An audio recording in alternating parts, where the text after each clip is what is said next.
El tema de esta mañana, mis queridos hermanos, el título del estudio es El estudio de las Escrituras, la clave de una vida de fe y de obediencia.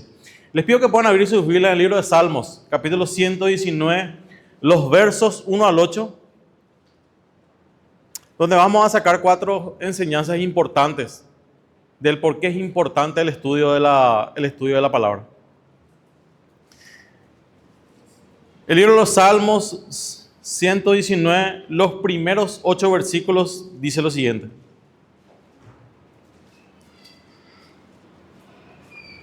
Decía un querido pastor, qué lindo es escuchar las Biblias cuando se ojea.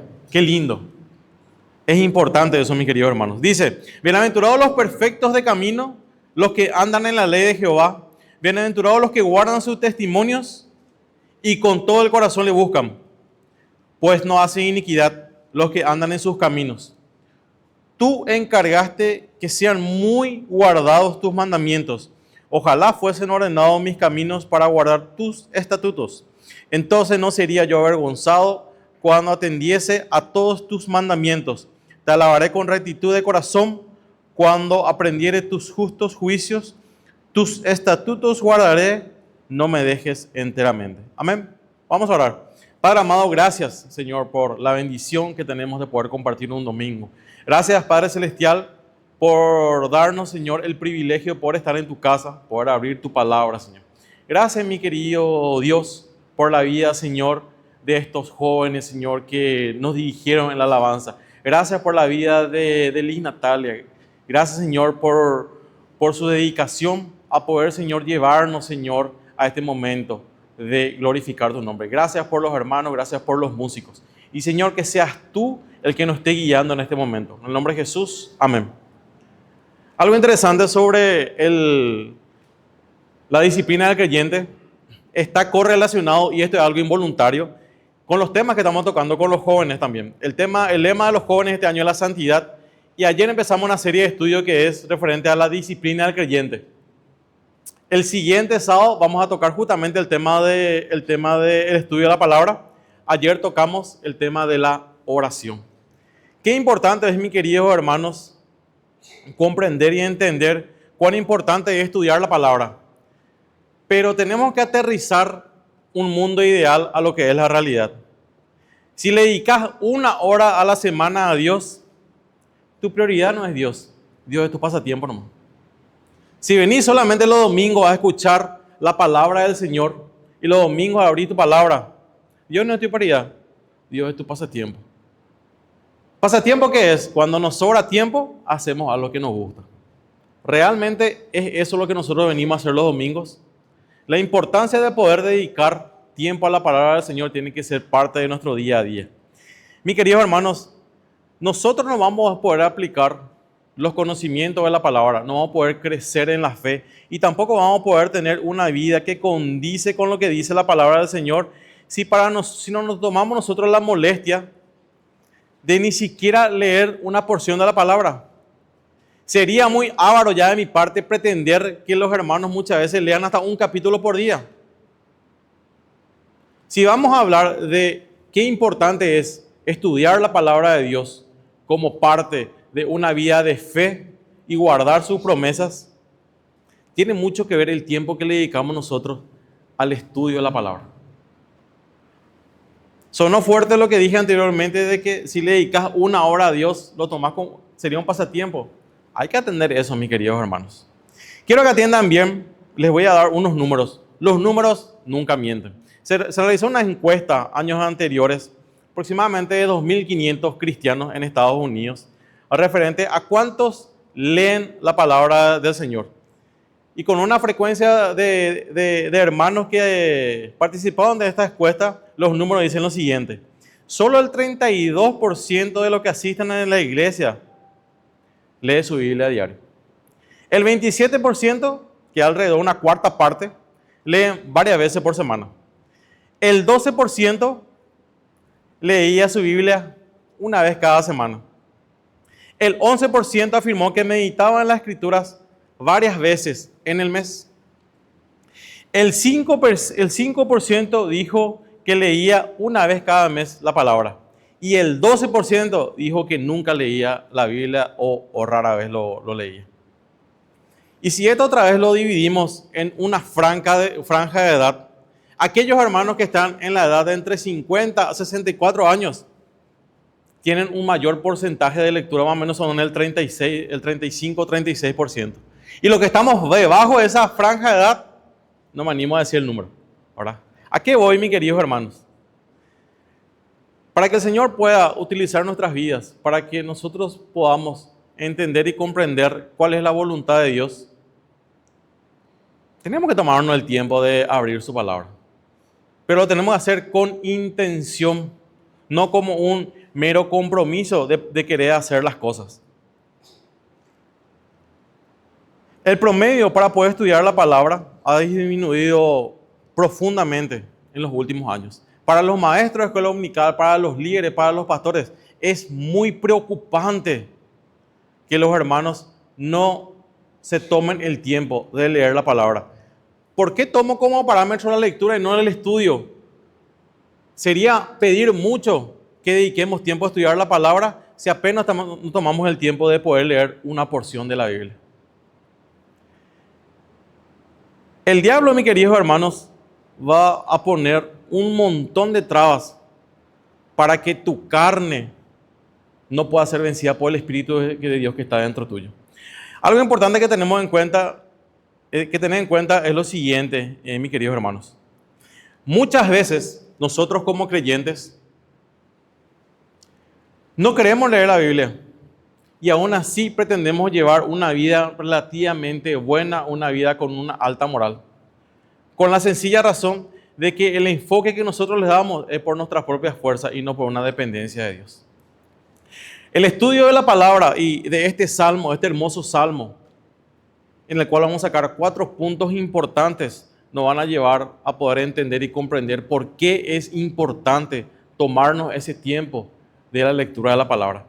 Pero antes que eso, mis queridos hermanos, es importante conocer la historia de la iglesia primitiva, cómo eran los primeros creyentes, cómo eran los hermanos, qué hacían estos hermanos, por qué estos hermanos pasaban tanto tiempo juntos, por qué compartían todo, por qué estaban en el estudio de la palabra constantemente. Pero mucho podemos decir, de 2000 años acá, muchas cosas cambiaron, y es cierto, pero la sed por la palabra del Señor no debe de cambiar, mi querido hermano, debe seguir firme. Y si hoy haces una introspección y te das cuenta de que tu posición delante del Señor es poner mera excusa para no leer su palabra, atendé que Dios no sea un pasatiempo en tu vida, atendé que Dios tiene que ser una prioridad. Voy a leerles unos pasajes, esto no es para que busquen, sino para que tomemos un poco de referencia de cómo eran los hermanos de la iglesia primitiva y cómo buscaban unirse en oración, cómo ellos buscaban en la lectura de la palabra, cómo ellos buscaban en estar en esa coinonía de compartir la palabra del Señor. ¿Recuerdan cuando Pablo y Silas estaban encarcelados en Filipos? Eso lo encontramos en el libro de Hechos, capítulo 16, los versos 14 y 15 dicen lo siguiente. Entonces una mujer llamada Lidia, vendedora de púrpura de la ciudad de Tiatira, que adoraba a Dios, estaba oyendo, y el Señor abrió el corazón de ella para que estuviese atenta a lo que Pablo decía. Y cuando fue bautizada y su familia nos rogó diciendo, si habéis jugado que yo sea fiel al Señor, entrad a mi casa y posad. Y nos obligó a quedarnos. ¿Cómo puedo pretender ser fiel al Señor? Estudiando y conociendo su palabra. Otra historia, Hechos capítulo 18, 3 versículos del verso 5 al 7 nos habla lo siguiente, atiendan bien. Y cuando Silas y Timoteo vinieron de Macedonia, Pablo estaba entregado por entero a la predicación de su palabra, testificando a los judíos que Jesús era el Cristo, pero poniéndose y blasfemando estos, les dijo, sacudiéndose los vestidos, vuestra sangre sea sobre vuestra propia cabeza, yo limpio. Desde ahora me iré a los gentiles. Saliendo de ahí fue a la casa de uno llamado Justo, temeroso de Dios, el cual estaba a la sinagoga. El primero hablamos de una persona fiel. Punto número 2, de una persona temerosa. ¿Cómo yo voy a ser temeroso del Señor si no sé cuáles son los preceptos que tengo que tener en cuenta para ser temeroso de Cristo? Otro relato, Hechos 21:8. Al otro día, saliendo Pablo y los que con él estábamos, fuimos a Cesarea, y entrando a casa de Felipe, el evangelista, que era uno de los 7, posamos en él. ¿Cómo pretendo compartir el evangelio? ¿Cómo pretendo dar las buenas nuevas a las personas si yo desconozco lo que Dios tiene para ellos? ¿Cómo, mis queridos hermanos? Último, Romanos 16, 3 al 5. Y esto engloba todo. Saludad a Priscila y Aquila, mis colaboradores en Cristo Jesús, que expusieron su vida por mí, los cuales no solo yo doy gracias, sino también todas las iglesias de los gentiles. Saludad también a la iglesia de su casa. Fidelidad, temor, compartir la palabra y permitir que en mi casa sea una iglesia. 4 puntos interesantes, mis queridos hermanos, de cómo yo voy a pretender llevar a cabo la obra del Señor si no calco en mi corazón lo que Dios tiene para mí. El estudio de la palabra del Señor, mis queridos hermanos, tiene que ser igual a cómo eran los primeros cristianos de aquella época. Los primeros cristianos tenían un enfoque puro, pero era bastante sencillo. Podrían concentrarse en el estudio, atiendan bien, podrían concentrarse en el estudio de la palabra y hacer sus otras cosas. En este ritmo de vida que llevamos, nos concentramos en las otras cosas y cuando nos sobra tiempo, estudiamos la palabra del Señor. Y aún así, somos caraduras y pretendemos que el Señor nos pueda bendecir si no pasamos ese tiempo de comunión que tenemos con Él. Ayer en la reunión con los jóvenes hablamos sobre cuán importante es estar un tiempo dedicado a Dios en oración, en una comunicación constante. ¿Y cómo, mi querido hermano, vamos a pretender que Dios, el Señor, nos pueda hablar a nosotros y conocer su perfecta voluntad, así como estuvimos hablando en la escuela dominical, si no comprendemos, no entendemos cuán importante es el estudio de la palabra, de que la oración y el estudio de la palabra son pilares fundamentales para el creyente? ¿Cómo, mis queridos hermanos? La Biblia, el estudio de la Biblia, intencional con un propósito, tiene que ser parte del día a día del Hijo de Dios. La palabra del Señor dice que aquel que tenga falta de sabiduría, pida a Dios y Él le entregará. ¿Cómo yo voy a pretender ser sabio si desconozco la sabiduría que hay dentro de los 66 libros de la Biblia, mis queridos hermanos? Es importante que entendamos la importancia de esto. El creyente maduro, el creyente que está caminando los caminos del Señor, tiene que, ¿cómo se dice?, parar la pelota, hacer una introspección y ver cómo está su relación con el Señor. Y su relación con el Señor depende muchísimo del tiempo que le dedica a Dios. Un francotirador, para que pueda acertar a un objetivo de más o menos 500, 1000, 2000 metros, ¿lo hace de un día para otro? No, es práctica, es concentración. Vos querés ser un creyente genuino, con una vida santificada y una vida recta, tenés que dedicarle tiempo a esto, mi querido hermano. Eso es imperativo. Algo interesante nos habla el libro de Romanos, capítulo 16, en 2 versículos, del 44 al 46. Dice lo siguiente: todos los que habían creído estaban juntos. Esto es en relación a la iglesia primitiva. Y tenían en común todas las cosas y vendían sus propiedades y sus bienes y lo repartían a todos según la necesidad de cada uno. Y aquí viene lo interesante, mis queridos hermanos. Y perseverando unánimes cada día en el templo y partiendo el pan en las casas, comían juntos con alegría y sencillez de corazón, alabando a Dios y teniendo favor con todo el pueblo. Y el Señor añadía cada día a la iglesia los que habían de ser salvos. La iglesia primitiva tenía sed de la palabra de Dios.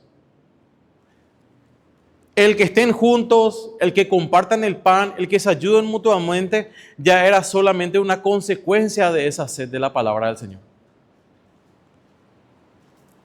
Otro texto muy conocido y que muchas veces lo tomamos ligeramente es: buscar primeramente el reino de Dios y su justicia, y las demás cosas van a venir en añadidura.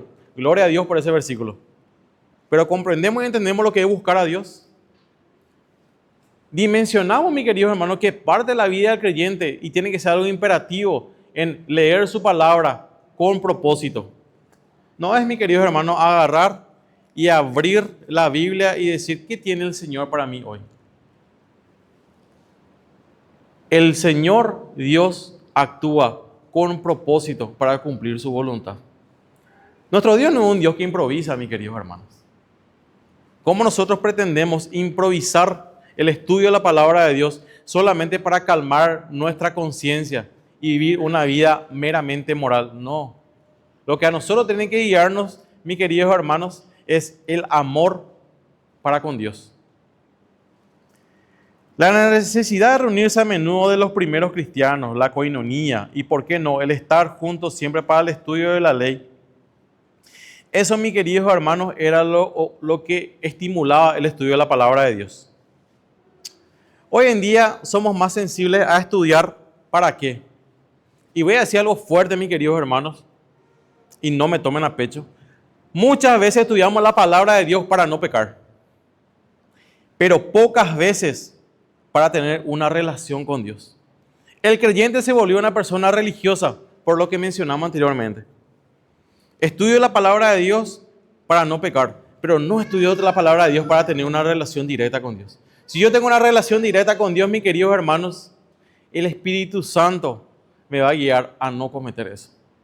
No estudiemos la palabra de Dios como un mecanismo solamente para aparentar llevar una vida que no condice con lo que dice la palabra de Dios. Decía Juan Calvino lo siguiente, un reformador del siglo pasado: no se nos ocurra buscar a Dios en otro lugar que no sea en su sagrada palabra, ni pensar nada sobre Él que no esté inspirado por ella, ni decir nada que no provenga de ella. Acá está, mi querido hermano. Aquí está la enseñanza de cómo tenemos que llevar una vida agradable al Señor. Nos tomamos muchas veces el tiempo de escuchar predicaciones, escuchar sermones, leer libros, que son complementos al estudio de la palabra. Pero el estudio de la palabra es lo que nos va a abrir la mente, a abrir los ojos y nos dará la sabiduría necesaria para poder enfrentar cuáles son los problemas que van a venir.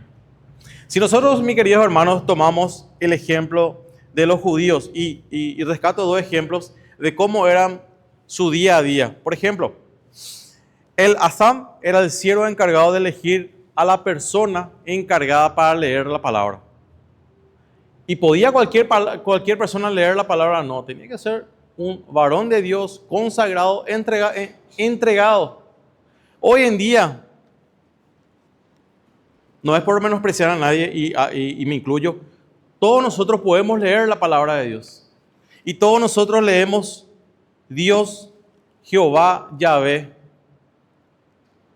El pueblo, mi querido hermano, los judíos, lo toman muy en serio cuando van a mencionar el nombre de Dios. Tienen una reverencia que va más allá de lo simple, de lo sencillo. Una reverencia de comprender y entender quién es Dios al leer su palabra.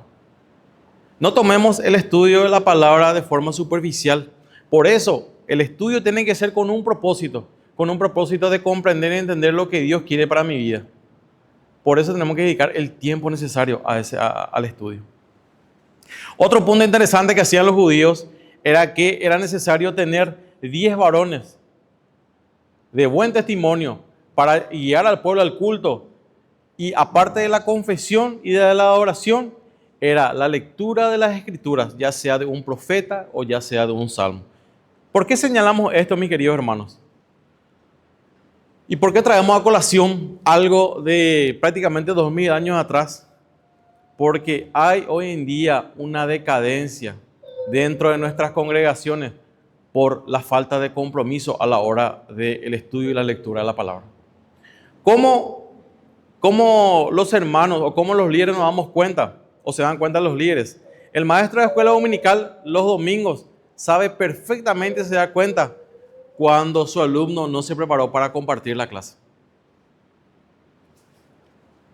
El tiempo de venir a compartir la escuela dominical es insuficiente para tener una vida conforme a lo que Dios quiere, mis queridos hermanos. Tu tiempo donde te apartás para estudiar la palabra de Dios aquí en la escuela dominical tiene que ser el mismo tiempo que dediques cada día de la semana mínimamente. No hay un tiempo establecido, no hay una hora establecida, no hay un tiempo determinado, pero es tu consagración al Señor lo que va a marcar la diferencia. Inclusive marcar la diferencia dentro de los mismos creyentes. Porque algo que tenemos que tener en cuenta, mis queridos hermanos, es lo siguiente. Dice Timoteo 4:3, y atendamos a esto, versión NBI. Porque llegará el tiempo en que no van a tolerar la sana doctrina, sino que, llevados por sus propios deseos, se rodearán de maestros que le digan las fantasías que quieren oír. Va a llegar un momento en que a la gente le va a molestar que se esté atacando el pecado, que se esté atacando las cosas malas, y solamente van a querer escuchar aquellas cosas que satisfacen sus propios deseos. ¿Cómo yo, hijo de Dios creyente, voy a poder discernir ese tipo de mala doctrina? Conociendo únicamente la palabra, estudiando únicamente la palabra, dedicando únicamente tiempo. Mi querido hermano, no basta solo con leer la palabra y tomarme un versículo. No basta solo con leer un capítulo sin un propósito. Es el estudio de la palabra de Dios nos lleva a tener una vida santificada, una vida entregada al Señor y a prepararnos contra los falsos maestros que hoy en día están dentro de las iglesias y muchas veces nosotros no nos damos cuenta. Estos falsos profetas, estos falsos maestros utilizan versículos fuera de contexto. ¿Para qué? Para agradar a la iglesia, para agradar a la multitud. Y traigo a colación algunos testimonios de algunos hermanos, de algunos pastores que dicen lo siguiente. En mi iglesia muchas veces no me atrevo a hablar del diezmo, porque voy a herir la susceptibilidad de los hermanos. Porque yo como asalariado voy a estar hablando de un tema tan delicado, si son ellos los que me mantienen a mí. ¿Entienden, mis queridos hermanos, que bajo cayó el predicar la palabra? Que bajo cayó el poder decir la verdad. Los mismos líderes se están amoldando a las necesidades carnales de los hermanos y no nos estamos amoldando a lo que verdaderamente la palabra necesita. Volvamos a la palabra, mis queridos hermanos. Volvamos a raíz, volvamos a la sana doctrina, volvamos a la enseñanza que tiene que ser y cómo debe de ser. Si se para una persona aquí a expresar lo que dice la palabra y todo el mundo dice amén y no entendemos atrás ni adelante, no tiene pata ni oreja lo que dice, ¿quién está fallando? Primeramente el que predica y también ustedes, por no ir a la verdad, por no ir a la raíz de las cosas. Es eso lo que está pasando hoy en día en estos diferentes grupos en los cuales solamente se predica lo que la gente quiere escuchar y no se predica verdaderamente lo que es la palabra del Señor. Recuerdan, mis queridos hermanos, el título de nuestro sermón: el estudio de la Escritura, la clave de una vida de fe y obediencia. ¿Cómo pretendo llevar una vida obediente a Dios si no sé cuáles son los parámetros a tener en cuenta para ser una persona obediente? ¿Cómo puedo yo comprender y entender que tengo que aumentar mi fe cada día y tengo que pedirle a Dios que me aumente la fe cada día si ni siquiera leo su palabra para que me aumente la fe? ¿Cómo puedo yo entender y comprender la comparación que hace Cristo con el grano de mostaza con la fe si no me adentro lo que dice la palabra de Dios? Dice la palabra que Abraham hizo todo por el Señor y eso se le fue contado por justicia y Abraham fue amigo de Dios. ¿Estás haciendo verdaderamente las cosas conforme a lo que Dios quiere o conforme a lo que vos pretendés que está bien. Porque podemos tener un concepto errado, mis queridos hermanos, porque solamente escuchamos, solamente leemos libros y no nos adentramos a lo que realmente tiene la palabra del Señor para nosotros. Te pido que puedas reflexionar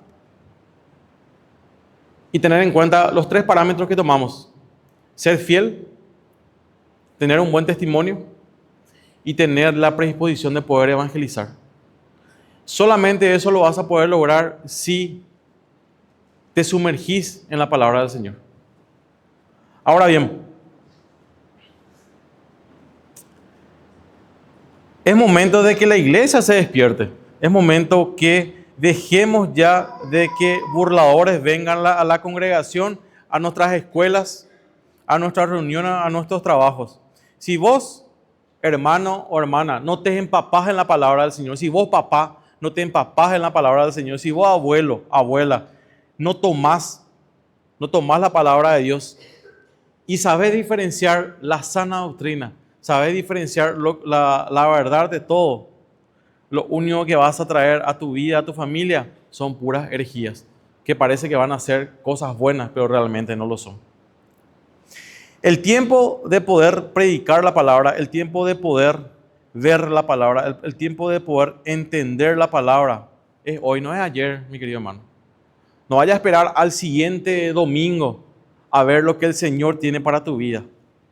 Hoy tenés que ver lo que el Señor tiene para tu vida. Hoy tenés que buscarle. Hoy tenés que estudiar la palabra. No vayas a esperar a mañana. No vayas a esperar a mañana. No esperes a mañana porque no sabemos si hay un mañana. Eso es importante que podamos entender. Ahora bien, este salmo, mi querido hermano, nos regala 4 puntos interesantes que nos recuerda del por qué es importante el estudio de la palabra del Señor. ¿Por qué es importante? Punto número 1, para caminar en integridad y en obediencia. Dice el Salmo 119, verso 2. Bienaventurados los que guardan tus testimonios y con todo el corazón te guarda. ¿Qué tal está tu vida como hijo de Dios? ¿Qué tal está tu vida íntegra? ¿Qué tal está tu vida cuando todos no te ven? La obediencia está directamente ligada a la integridad, mis queridos hermanos. Cuando hablamos de un creyente íntegro, no hablamos de un creyente que se viste bien, que habla bien, que está en buena relación con los hermanos. Hablamos de un creyente al cual no se le puede señalar. Vivir una vida íntegra y obediente solamente te va a poder llevar a eso, el estudio intenso y profundo de la palabra de Dios, no una lectura superficial. No una lectura superficial. Segundo punto, busquemos a Dios con el corazón, no con la mente, con el corazón. Versos 1 y 3 dice: bienaventurados los perfectos de camino, los que andan en la ley de Jehová. Verso 3, pues no hacen iniquidad los que andan en sus caminos. ¿Cómo vos vas a pretender fallarle al Señor si estás empapado en la palabra todo el tiempo? Si te sumergís en la palabra y dedicas una vida entera a agradarle al Señor y no agradarle a los demás, pensás, mi querido hermano, de que el Señor te va a dejar de lado. Pretendés de que el Señor no te va a dar las herramientas necesarias para poder superar esa prueba o vencer esa tentación. Busquemos a Dios con el corazón. Atendamos lo que dice: bienaventurados los perfectos de camino, los que andan en su ley, los que no hacen iniquidad. El Salmo 1:1 dice: bienaventurado el varón que no anduvo en consejo de malos, ni en silla de escarnecedores se ha sentado, sino que en la ley de Jehová medita después del almuerzo, medita a la tarde, de día y de noche. De día y de noche. Vos, mi querido hermano, querés llevar una vida íntegra, consagrada, sin fallarle a Dios, medita en su palabra, como dice el Salmo, de día y de noche. No escuchando la predicación. Está bien, no decimos que está mal, pero el Señor te va a hablar a vos a través de su palabra. Porque vos podés leer el Salmo 1 hoy, sacar una enseñanza, y leer el Salmo dentro de un año y vas a tener otra enseñanza que Dios tiene para tu vida. Punto 3. Es importante que como creyentes, a la hora de estudiar la palabra, afirmemos nuestro compromiso con Dios. Porque hacemos un compromiso con Él. El Señor hizo un compromiso con nosotros. Por eso estamos aquí. Por eso tenemos ropa para vestir. Por eso podemos respirar. Por eso hay un propósito para nuestras vidas. Los versos 4 y 6 dice: tú encargaste que sean muy guardados tus mandamientos. Eso es algo imperativo. Verso 5. Ojalá fuesen ordenados mis caminos. No dice, ojalá yo pueda seguir o pueda obedecer tus leyes. No, ojalá sean guardados mis caminos para guardar tus estatutos. Entonces, no sería yo avergonzado cuando tendiese a todos mis mandamientos. Comprometernos a guardar la palabra, mis queridos hermanos, es un acto de honor ante la presencia del Señor. Ayer hablábamos sobre cómo es la forma que nos comunicamos a Dios en la oración. De forma reverente. Reverencia, mis queridos hermanos. Tu cuarto de guerra, tu lugar donde vos puedas comunicarte con Dios. No le digas a Dios, Checapé, ¿cómo estás? ¿Cómo andás? No, Señor Padre amado, doblo rodilla ante ti. Reverencia. Reverencia es signo de que estamos confirmando la superioridad de Cristo, la superioridad de Dios, mis queridos hermanos. Comprendamos y entendamos el hecho de que la única manera de poder demostrar las acciones de que somos creyentes comprometidos es guardando su palabra en todo tiempo. O si no, no funciona, mis queridos hermanos. Si pretendemos venir a la iglesia solamente para satisfacer nuestros deseos, escuchar un lindo mensaje, calmar nuestra conciencia, estás por el camino equivocado. Cuando te empapes en la palabra y puedas reconocer que Carlos González es el más pecador de todos y que está aquí por la única misericordia de Dios y que comprendemos que su voluntad es perfecta porque su soberanía es grande, vamos bien. No es perfecto, pero vamos bien. Cuarto punto. Recordar alabar a Dios con un corazón sincero. Los últimos dos versículos, 7 y 9. Te alabaré con rectitud de corazón. ¿Cómo pretendo llevar un corazón recto si no me empapo en la palabra del Señor? Cuando aprendiere tus justos juicios, tus estatutos guardaré, no me dejes enteramente. Y hablábamos también ayer, el gozo que tiene un creyente en medio de las aflicciones, única y exclusivamente te lo puede dar el Espíritu de Dios dentro tuyo. Y es ahí el momento donde tenemos que alabar el nombre del Señor. 4 puntos interesantes nos regala este salmo. El último punto, recordar alabar a Dios con un corazón sincero, guardando sus estatutos, empapándonos en la palabra, pidiéndole a Dios que nos dé el discernimiento necesario para comprender y entender lo que Él tiene para nosotros. La palabra del Señor nos dice hoy, mis queridos hermanos, de que tenemos que hacer un estudio exhaustivo del mismo. ¿Qué significa? Un estudio a profundidad para que nos pueda ser revelada la voluntad de Dios agradable y perfecta para la vida de cada uno de ustedes. No salgamos hoy del templo, no salgamos hoy de la coinonía con los hermanos sin poder comprender y entender cuán importante es empaparnos con la palabra de Dios todos los días. Algo que es seguro, mis queridos hermanos, y muchos pueden dar fe y testimonio de esto, es que si nosotros comprendemos y entendemos el tiempo perfecto de Dios y que su voluntad se cumple, nuestra vida cada día como creyente va a ser más llevadera. No va a ser perfecta, no va a ser buena, va a ser llevadera. ¿Y cómo nosotros vamos a comprender y entender el tiempo perfecto de Dios? Única y exclusivamente conociendo a Dios, conociendo sus atributos. Y uno de los atributos de Dios es su tiempo perfecto y su soberanía. Amén. Vamos a orar. Padre amado, Padre celestial, glorificamos tu nombre. Te damos gracias, Señor, por tu amor, tu misericordia. Señor, que mis hermanos y primeramente yo, comprendamos y entendamos, Señor, cuán importante es empaparnos en tu palabra. Cuán importante es, Padre amado, leer tu palabra, pero con un propósito. Que tú no puedas hablar a través de ella. Que Padre amado, tú, Señor, si es necesario, nos disciplines con tu palabra. Porque tu palabra tiene un propósito. Y estamos aquí con el único propósito de glorificar tu nombre. Padre amado, Padre celestial, glorificamos tu nombre. Te damos gracias por la lectura de tu palabra. Te damos gracias por tu mensaje. Pero por sobre todo, Padre amado, te damos gracias porque tú nos has llamado a esta familia de la fe. En el nombre de Jesús, amén.